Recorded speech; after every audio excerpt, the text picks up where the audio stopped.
கர்த்தருடைய பரிசுத்த நாமத்துக்கு மகிமையுண்டாவதாக. வதனம் தொலைக்காட்சி நேயர்கள் யாவருக்கும் ஆண்டவராகிய இயேசு கிறிஸ்துவின் நாமத்தினாலே அன்பின் வாழ்த்துதலை தெரிவித்துக் கொள்கிறேன். இயேசுவோடு நாம் என்ற இந்த நிகழ்ச்சியில உங்களை சந்திப்பதில் மிகுந்த மகிழ்ச்சி அடைகிறேன். கர்த்தர் தாமே உங்களை ஆசீர்வதிப்பாராக. அன்புக்குரிய நேயர்களே, இன்றைக்கும் கூட வேதத்திலிருந்து ஒரு சில வசனங்களை நாம் வாசித்து நம் ஆசீர்வாதத்துக்காக நம்ம தியானம் செய்யலாம். ஆதியாகமம் 39ஆம் அதிகாரம் 3, 4, 5 வசனங்களை நான் வாசிக்கிறேன். கர்த்தர் யோசேப்போடு இருக்கிறார் என்றும் அவன் செய்கிற யாவையும் கர்த்தர் வாய்க்க பண்ணுகிறார் என்றும் அவன் எஜமானன் கண்டு யோசேப்பினிடத்தில் தயை வைத்து அவனை தனக்கு ஊழியக்காரனும் தன் வீட்டு விசாரணைக்காரனும் ஆக்கி தனக்குண்டான யாவற்றையும் அவன் கையிலே ஒப்புவித்தான். அவனை தன் வீட்டுக்கு தனக்குண்டான எல்லாவற்றுக்கும் விசாரணைக்காரன் ஆக்கினது முதல் கொண்டு கர்த்தர் யோசேப்பின் நிமித்தம் அந்த எகிப்தின் வீட்டை ஆசீர்வதித்தார். வீட்டிலும் வெளியிலும் அவனுக்கு உண்டானவைகள் எல்லாவற்றிலும் கர்த்தருடைய ஆசீர்வாதம் இருந்தது என்று சொல்லி இந்த வேதத்தில் நாம் வாசிக்கிறோம். இங்கே யோசேப்பு என்கிற ஒரு வாலிபனை குறித்து வேதத்தில் நாம் படிக்கிறோம். யோசேப்பு என்கிற ஒரு இளம் வாலிபன், அவனுடைய குடும்பத்தில் சில பிரச்சனைகள், தன்னுடைய சகோதரர்களால் அவன் வெறுக்கப்படுகிறான், பகைக்கப்படுகிறான். அந்த பகையின் நிமித்தமாக அவனுடைய சொந்த சகோதரர்களே, அவனுக்கு 10 பேர் அண்ணன்மார் இருந்தார்கள், ஒரு தம்பி இருந்தார். அப்போ 10 சகோதரர்களே இந்த யோசேப்பை அன்றைக்கு விற்று போட்டார்கள். அன்றைய நாட்கள் எல்லாம் அடிமை வியாபாரம் உலகத்தில் இருந்த காலம் அது. சந்தையில் ஆடு மாடுகளை விற்கிறது போல மனிதர்களை கொண்டு வந்து விற்பார்கள். அப்போ இளவயது பெண்கள், இளவயது ஆண்கள், இப்படி சொல்லி அது அங்கே ஏலம் போடுவார். இப்போ ஆளுக்கு தகுந்த மாதிரி அவனுடைய பலசாலிகளாக இருந்தால், அவன் நல்ல உறுதியுள்ள உடல்வாகுள்ளவர்களாக இருந்தால் அதுக்கு ஏற்ற விலை அந்த சந்தையில் கொடுத்து வீடுகளுக்கு வேலைக்காக அடிமைகளை வாங்கி கொண்டு போகிறது பழக்கம். அப்படி யோசேப்பு என்கிற இந்த வாலிபன் விற்கப்படுகிறான். சந்தையில் விற்கப்பட்டு ஒரு எகிப்து தேசத்தின் அரசாங்க அதிகாரியினிடத்தில் அவன் வந்து சேருகிறான். அந்த அரசாங்க அதிகாரி அவனை விலைக்கு வாங்குகிறான். அந்த அதிகாரி பேர் போத்திபார். ஆக அவன் எகிப்து தேசத்துடைய ராஜாவுக்கு அவன் முக்கியமான ஒரு அதிகாரியாக அந்த அரசாங்கத்தில் அவன் பணி செய்து கொண்டு வந்தான். அவனிடத்தில் யோசேப்பு விலையாக விற்கப்படுகிறான், ஒரு இளம் வாலிபன். ஆனால் யோசேப்பு ஒரு உண்மையும் ஒரு உத்தமமான ஒரு வாலிபனாக இருந்தான். அப்போ அந்த வீட்டுக்கு போய் சொந்த நாட்டில் இருந்து பாலஸ்தீனாவிலிருந்து எகிப்துக்கு அவன் விலையாக விற்கப்பட்டு வேறொரு நாட்டுக்கே கொண்டு போகப்பட்டு அந்த வீட்டில் அந்த எஜமானுக்கு அவன் வேலைக்காரனாக அவன் வேலை செய்து கொண்டிருக்கிறான். அவன் உத்தமனும் உண்மையும் உள்ளவனாக இருந்தபடினால வேதம் சொல்லுகிறது, கர்த்தர் அவனோட இருந்தார், கர்த்தர் யோசேப்போட இருந்தார். ஆகினால அவனுடைய காரியங்கள் எல்லாம் அருமையாக இருந்தது, ஜெயமாக இருந்தது. இதை பார்த்த வீட்டு எஜமான் அந்த யோசேப்பை தன் வீட்டுக்கெல்லாம் அதிகாரியாக நியமிக்கிறான். தனக்கு உண்டான எல்லா ப்ராப்பர்ட்டிஸ், எல்லா பிஸ்னஸ்ஸு, எல்லா வயல்வெளிகள், எல்லா விதமான அவனுடைய ப்ராப்பர்ட்டிஸ்க்கு எல்லாவற்றுக்கும் அதிகாரியாக படிப்படியாக யோசேப்பை உயர்த்த நியமிக்கிறான். இப்போ வசனம் சொல்லுகிறது, யோசேப்பின் நிமித்தம் அந்த எகிப்தின் வீட்டை கர்த்தர் ஆசீர்வதித்தார். இப்போ யோசேப்பின் நிமித்தம் அந்த முதலாளியினுடைய வீடு எல்லாம் ஆசீர்வதிக்கப்படுகிறது. பைபிள் சொல்லுகிறது, அவன் வீட்டில் உள்ள எல்லா காரியமும் ஆசீர்வதிக்கப்படுகிறது. வேதம் சொல்லுகிறது, வீட்டிலும் வெளியிலும் அவனுக்கு உண்டானவைகள் எல்லாவற்றிலும் கர்த்தருடைய ஆசீர்வாதம் இருந்தது. வெளியில் வயல்வெளிகள், ஆடு மாடுகள், மற்ற பிஸ்னஸ்ஸு எல்லாத்திலும் ஒரு ஆசீர்வாதத்தை அந்த எஜமான் பார்க்கிறான். இந்த பையன் வந்ததுக்கு பிறகு நம்முடைய வீட்டில் எல்லாம் ஆசீர்வாதமாக இருக்கிறது, எல்லாம் நமக்கு வளம் உண்டாகிறது, செல்வம் பெருகுகிறது என்று சொல்லி யோசேப்பை மேலும் மேலும் அவன் நேசிக்க ஆரம்பித்தான். யோசேப்பை மேலும் மேலும் அவன் அன்பாக இருந்தான். இந்த பையனுக்குள் ஒரு விசேஷித்த கிருபை இருக்கிறது என்று சொல்லி அவனை எல்லாவற்றுக்கும் அதிகாரியாக்கினான். அன்பான ஆண்டோடைய பிள்ளைகளே, ஆனால் யோசேப்பு அடிமையாகவே இருந்தான். இப்போது கேள்வி வரும் இல்லைங்களா, ஏன் தேவனே ஏன் என்னால் நிறைய பேர் ஆசீர்வதிக்கப்படுகிறார்கள், நான் மாத்திரம் அடிமையாகவே இருக்கிறேன். இப்போ தகப்பனை விட்டு தாயை விட்டு அவன் பிரித்தெடுக்கப்பட்ட, அவனுடைய தாய் ஏற்கனவே இறந்து விட்டார்கள், தகப்பன் இருக்கிறார், அவனுடைய சொந்த சகோதரர்களை வெறுக்கப்பட்டு தள்ளப்பட்டவன். மனசுக்குள்ள எவ்வளோ ஏக்கம் இருக்கும். எஜமான் வந்து யோசேப்பு முன்னால் இந்த காரியங்கள் எல்லாம் எங்களுக்கு ஆசீர்வாதமாக இருக்கிறது, நன்மையாக இருக்கிறது என்று சொல்லும் போதெல்லாம் அவனுடைய மனசுக்குள்ளே எப்படி ஒரு ஏக்கம் இருக்கும். ஆண்டவரே, என்னால் எல்லாரும் ஆசீர்வதிக்கப்படுகிறாங்க, எல்லா காரியமும் நன்மையாக முடிகிறது, ஆனால் நான் மாத்திரம் இங்கே அடிமையாக இருக்கிறேன், எனக்கு ஒரு ஆசீர்வாதம் இல்லையே என்று சொல்லி அவனுடைய மனம் எவ்வளோ ஏங்கி இருக்கிறோம். கர்த்தருக்கு அன்பானவர்களே, நான் ஆரம்ப பள்ளியில் படிக்கும்போது எங்களுக்கு ஆசிரியராக இருந்த ஒரு மிகவும் ஒரு ஏழ்மையான மனுஷன். அந்த காலத்துல எல்லாம் அவங்க டீச்சர்ஸுக்கு குறைஞ்ச சம்பளம் தான் இல்லைங்களா. அப்போது நிறைய பிள்ளைகள் வீட்டில் ரொம்ப ஏழ்மையாக இருப்பார். ஆனால் அவருடைய போதனை, அவருடைய டீச்சிங்கு, அவர் கற்றுக் கொடுத்ததில் அநேகர் ஆசீர்வதிக்கப்பட்டார். நிறைய பேர் நல்ல நல்ல உயர்ந்த பதவிகளுக்கு போன, ஒருத்தரையும் விட மாட்டார். எல்லாரும் படிக்கணும், ரிஸ்க் எடுப்பார். ஒன்றும் புரியாத விளங்காத பிள்ளையை கொண்டு விட்டால் கூட அவனை அற்புதமான ஒரு படிப்பாளி ஆக்குகிறதுல அவர் சிறந்தவர். அப்படி ஒரு டெடிகேட் பர்சன். இப்போ எல்லாருக்கும் அவர் ஆசீர்வாதமாக இருந்தார். ஆனால் அவருடைய வீட்டில் மாத்திரம் எப்பவுமே கஷ்டமும் துன்பங்களுமா இருந்தது. அன்பான தேவச்சனமே, நாம் ஆசீர்வாதமாய் வாழ்வது வேற, நாமே ஆசீர்வாதமாக இருப்பது வேறு இல்லைங்களா. இப்போ நாம் அந்த ஆசீர்வாதத்தை தேடுகிறோம், ஏங்குகிறோம்.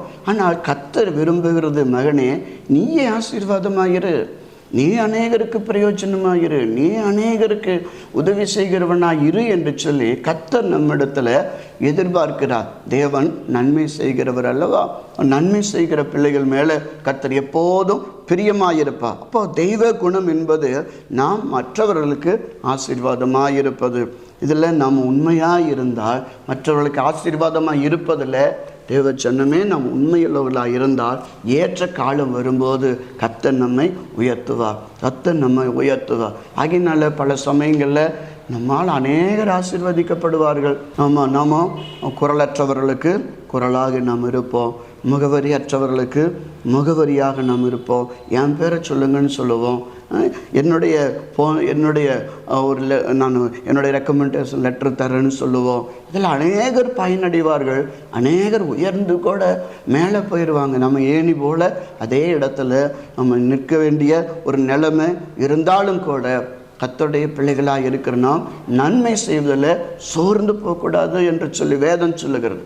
அதனால் நன்மை செய்வதில் நாம் எப்போதும் உத்தமமாக இருக்க வேண்டும், உண்மையாக இருக்க வேண்டும். இப்போ நம்ம அநேகர் நம்மால் ஆசீர்வதிக்கப்படும் போது அவர்களை பார்த்து நம்ம பொறாமைப்பட வேண்டிய தேவையில்லை.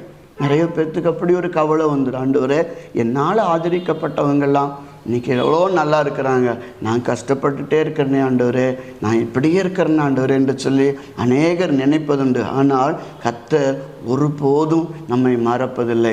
கர்த்தர் ஒவ்வொரு அசைவையும் கர்த்தர் கவனிக்கிறார். வேதம் அழகாய் சொல்லுகிறது, கர்த்தர் இருதயத்தின் நினைவுகளின் தோற்றங்களையும் அறிகிறார் என்று சொல்லி அன்பின் வேதம் நமக்கு கற்றுக் கொடுக்கிறது. இப்போ கர்த்தராகிய ஆண்டவர் அவன் அவனுடைய நீதிக்கு தக்கதாக கர்த்தர் பலனளிப்பார். நம்முடைய நீதி ஒரு நாளும் தேவனால் மறக்கப்படுவதில்லை. நம்ம நன்மை செய்கிறவர்களாக இருந்தால் கர்த்தர் நமக்கு மேன்மையை தருவார்.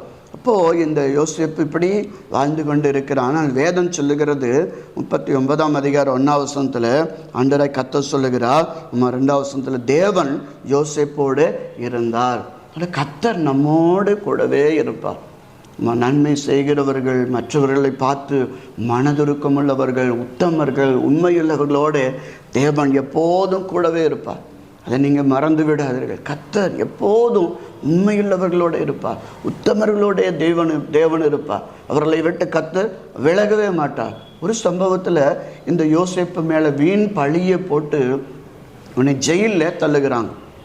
அதே எஜமான் தான் யோசேப்பை ஜெயிலில் தள்ளுகிறான். ஒரு அபாண்டமான ஒரு பழிச்சொல்லை சொல்லி அந்த யோசேப்பை ஜெயிலில் தள்ளுகிறான். ஆனால் வேதம் சொல்லுகிறது, யோசேப்பு சிறைச்சாலையில் இருந்தான், கர்த்தர் யோசேப்போடு இருந்தார். பாருங்க, நம்ம ஜெயிலில் இருந்தால் கூட தேவன் நம்மோடு இருப்பார், நம்மோடு இருக்க வெட்கப்பட மாட்டார். அவருக்கு தேவை உத்தமமான பிள்ளைகள். அங்கே எங்கே இருந்தாலும் அங்கே தேவன் இருப்பார். உயரமும் உன்னதமான சிங்காசனத்தில் வீற்றிருக்கிற தெய்வம் தான் பிள்ளை, உத்தமமான ஒரு பிள்ளை ஜெயிலில் இருக்கிறான். கர்த்தர் யோசேப்போடு கூட இருந்தார். இப்படி காலங்கள் போகிறது. இப்போ மனசுக்கு எவ்வளோ வேதனை இருக்கும். ஆண்டவரே, நான் உண்மையாகவே இருந்தனே, உத்தமமாகவே இருந்தனே, எனக்கு ஏன் இப்படி பாடுகள், எனக்கு ஏன் இப்படி கஷ்டங்கள். நிறைய பிள்ளைகள், நிறைய மக்கள் இதானே நினைக்கிறாங்க, நான் என்ன தப்பு பண்ணினேன், நான் என்னிடத்துல என்ன குற்றம் இருக்கிறது, என்னிடத்துல என்ன குறை இருக்கிறது. பொல்லாதவர்கள் எல்லாரும், துன்மார்க்கர் எல்லாரும் நல்லா இருக்கிறாங்க, ஆனால் நாங்கள் கஷ்டப்பட்டு கொண்டே இருக்கிறோமே என்று சொல்லி பெருமூச்சு விடுகிறவர்களை நாம் பார்க்கிறோம். இதயத்தில் இயங்குகிறவர்களை நாம் பார்க்கிறோம். எவ்வளோ நாங்கள் உண்மையாக இருக்கிறோம். ஒவ்வொரு காரியத்திலும் நாங்கள் பார்த்து நடக்கிறோம். யாருக்கும் துரோகம் பண்ணலை, யாருக்கும் கெடுதல் பண்ணலை, யாருடைய ஒரு பொருளையும் நம்ம வஞ்சகமாக நாங்கள் எடுக்கலை, உழைச்சி சாப்பிட்றோம். நாங்கள் மட்டும் ஏன் இப்படி கஷ்டப்பட்டு கொண்டே இருக்கிறோம்? நாளுக்கு நாள் யோசேப்புடைய வாழ்க்கை கீழே போய்கொண்டே இருக்கிறது. அடிமையாக விற்கப்பட்டு வந்தான். அப்புறம் கொஞ்சம் நிம்மதி அந்த வீட்டில். அவனை அந்த எஜமான் எல்லாவற்றுக்கும் அதிகாரியாக்கி பார்க்கிறான். ஆனால் மறுபடியும் அதை விட ஒரு பெரிய சறுக்கல்.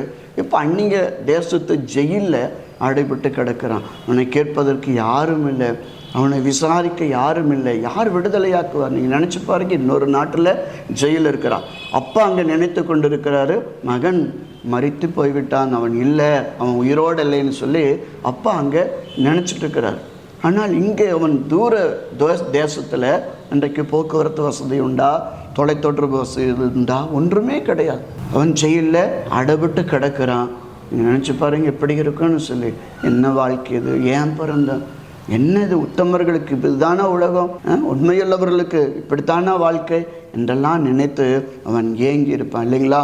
ஆனால் வேதம் சொல்லுகிறது, கர்த்தர் யோசேப்போடு கூட இருந்தார். இப்போ கர்த்தருக்கு அன்பானவர்களே, தெய்வம் நம்மோடு கூட இருப்பார். ஆனால் கடவுள் நம்மோடு கூட இருக்கிற மாதிரி நமக்கு தெரியாது. நிறைய மக்கள் ஆண்டவர் கூட இருந்தால் ஏன் இப்படியெல்லாம் நடக்குது என்று நினைப்பார்கள். ஆனால் கர்த்தராகிய ஆண்டவர் நம்முடைய கஷ்டத்திலும், கண்ணீரிலும், துன்பத்திலும், தோல்வியிலும் நம்மோடு கூடவே இருப்பார். ஏன் தெரியுங்களா? ஏற்ற காலத்தில் தேவன் நம்ம உயர்த்தும்படி. பைபிளில் 41ஆம் அதிகாரம் 40-41 வசனங்களில் சிறைச்சாலையில் இந்த யோசேப்புக்கு அரண்மனையிலிருந்து செய்தி வருகிறது. யோசேப்பு, ராஜா உன்னை அழைக்கிறார் என்று சொல்லி. காரணம், யோசேப்புக்குள்ளே ஒரு விசேஷித்த திறமை இருந்தது. அது சொப்பனங்களை விடுவிக்கிற ஒரு திறமை. இப்போ ராஜா ஒரு சொப்பனம் கண்டு எல்லாரிடத்திலும் சொல்லுகிறார். இந்த சொப்பனத்துக்கு யார் அர்த்தம் சொல்லுவாருன்னு சொல்லி. அப்போ ஒரு மனிதன் சொல்லுகிறான், யோசேப்புங்கிற ஒரு மனுஷன் ஜெயிலில் இருக்கிறான். நான் ஜெயிலில் இருந்த காலத்தில் அவனை சந்தித்தேன் ராஜாவே, அவன் வருவார்னால் உம்முடைய சொப்பனத்துக்கு அவன் அர்த்தம் சொல்லுவான் என்று சொல்லும்போது ராஜா யோசேப்பை அழைப்பிக்கிறான்.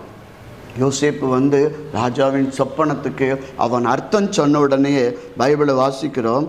அந்த ராஜா சொல்லுகிறான், நீ என் அரண்மனைக்கு அதிகாரியாக இருப்பாய், உன் வாக்கின்படியே என் ஜனங்கள் எல்லாரும் அடங்கி நடக்க கடவர்கள், சிங்காசனத்தின் மேல் மாத்திரம் உன்னிலும் நான் பெரியவனாய் இருப்பேன் என்றான். பின்னும் பார்வோன் யோசேப்பை நோக்கி, பார், எகிப்து தேசம் முழுமைக்கும் உன்னை அதிகாரியாக்கினேன் என்று சொல்லி எகிப்து தேசம் முழுமைக்கும் அதிகாரியாக்கினான். கர்த்தருக்குள் அன்பானவர்களே, நன்மை செய்வதில் சோர்ந்து போகாதீங்க.